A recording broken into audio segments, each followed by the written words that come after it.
What's up, guys? Welcome to Slasher Home Video. Today I'm reviewing VHS 94.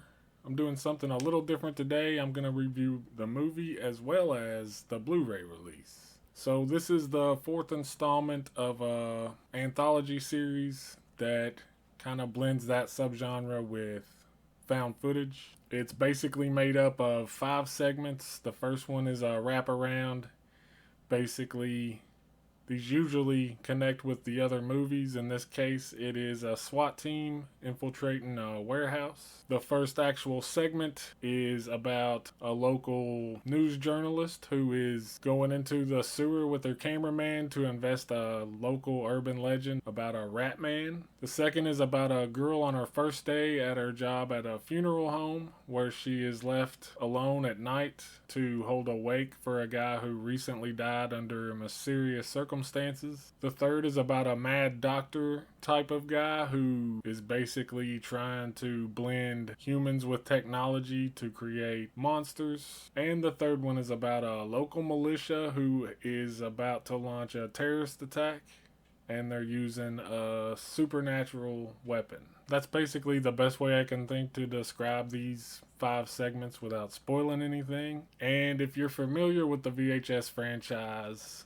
you know that the first 2 were pretty well received and the third was kind of a flop. And this one definitely meets or exceeds the quality of the first 2, in my opinion. My personal favorite segment is the funeral home one. I think it's a perfect example of how to do something crazy on a low budget. It's basically one small room with 3 almost completely static cameras, and it builds a lot of tension and a lot of intrigue as to what's going on, and the ending of it is insane. And that's kind of a theme running through most of these shorts. The ending is really where it gets you. Another strong one is the Rat Man segment. The ending is insane and hilarious, to be quite honest. The Frankenstein kind of one is not super original. It's basically a take on Frankenstein's Army, if you've ever seen that, but it's done from kind of a Doom style video game first person perspective, and that whole thing is pretty insane. Definitely the weakest segment in this whole thing is the wraparound. Throughout the franchise, in my opinion, it's been a pretty strong part of the movie. It just kind of connects everything with the basic idea that all of these segments are videotapes being watched by whoever runs into them in the given story, and the VHS tapes kind of do something to them. Possess them demonically or kill them, something. It's kind of ambiguous. And so optimistically, from movie to movie, these would all connect and eventually reveal something to you that kind of tells its own story. In this one, I think they took that in a pretty weak direction. They kind of went off the rails with it. On top of that, the dialogue and acting isn't that great in these segments. And it's a real shame because even as a standalone movie, it's not great. And it's almost even worse as a part of the franchise and their connected wraparound segments. So it's kind of a big failure all around. But in my opinion, the other segments are so strong that it doesn't really hurt the movie that much. I still think it's a really good anthology. Definitely on par with the first 2 and kind of course corrects from VHS Viral, which wasn't that great. And I think most people who've seen it can agree with that. As far as a rating for this movie, for what it is, I would actually rate it pretty high, probably an 8, just because those 4 segments are so strong. I mean, they really did a great job, and I mean, the directors in here are pretty big names in the horror community. Simon Barrett did the funeral one, which is my personal favorite. You've got Timo, who did the standout segment in the second VHS, and he's done May the Devil Take You and May the Devil Take You Too. We've also got Steve Kostanski, who did Psycho Gorman recently. He made a little parody commercial for one of the segments that's really actually pretty funny. And so yeah, it makes sense that all of these segments are pretty strong, and the wraparound, in my opinion, just as a standalone movie, doesn't hurt it that bad, even though I can see with it being the last thing you see it can kind of leave a bad taste in your mouth as far as going out of the movie, which is kind of a shame.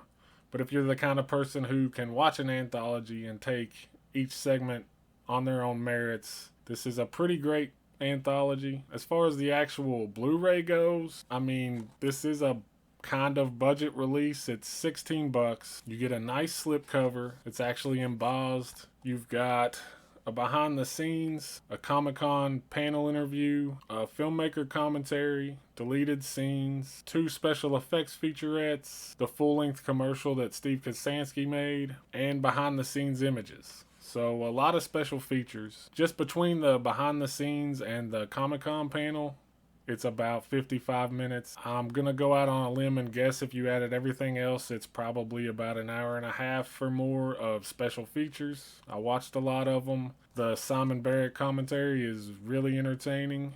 He kind of gets into the lore behind his short and how it's kind of got some connective tissue to the other 2 movies. In those cases, he directed the wraparound and they kind of connect to this segment. So that's pretty cool. The special effects featurettes are really great, especially the terror behind the scenes, which is the last segment about the militia. That effect they create for that segment is insane, and seeing it in HD, it would have worked if the quality hadn't been pulled back for a VHS look. As far as the video quality, I mean, this is kind of a tricky one because, I mean, it's called VHS, so most of the segments, with the exception of one, are done in VHS quality. I know 2 of them were actually run through VHS for authenticity. And the Timo one about the Frankenstein type of guy is actually just filmed in HD, which I actually would say is a drawback. I mean, I get wanting to be able to see what you're trying to show, but I mean, this is called VHS, so I mean, I kind of say just go for it. But based off of that one, the visual quality is really clear, so it looks really good. I do actually have one complaint. It's really just a nitpick, but I gotta include it, especially since this is released by Bloody Disgusting and Raven Banner. They put this Rotten Tomatoes certified fresh sticker on the slipcover, and I mean, who wants that? And not only did they put it on the slipcover, they also put it on the actual sleeve. You have to know that nobody wants this Rotten Tomatoes sticker on their cover. I mean, come on. I get it, you want to sell to more casual buyers, but you could have at least left it off of the actual sleeve so you could just take the slipcover off and it would be fine. But no, you had to throw that on there, and I just don't get it. I forgot to mention this actually has reversible cover art, which is rare for a kind of studio release that's not from Screen Factory or some other boutique label. But they even put it on the reversible cover art. So no matter what way you turn this, whether you have the slipcover on it or not, you're gonna see what Rotten Tomatoes thinks about this movie. But I digress. It's still a great release, especially for the price. If you're a fan of the VHS franchise, I mean, you almost have to buy it. It's one of the best ones. Definitely up there with 2 or 3 in my opinion. If you're a fan of anthologies or found footage, I'd recommend it. It's a really good movie, and for the price, you can't really beat that. $16, brand new on the day of release, and that price is only going to go down. So yeah, definitely recommend it. I wanted to try this Blu-ray review thing out, so let me know if you liked it. I can't see myself doing it for everything, but I'll probably try to do them for smaller releases that I don't think a lot of other channels will do. So let me know what you thought. Thanks for watching. I hope you enjoyed it, and until next time.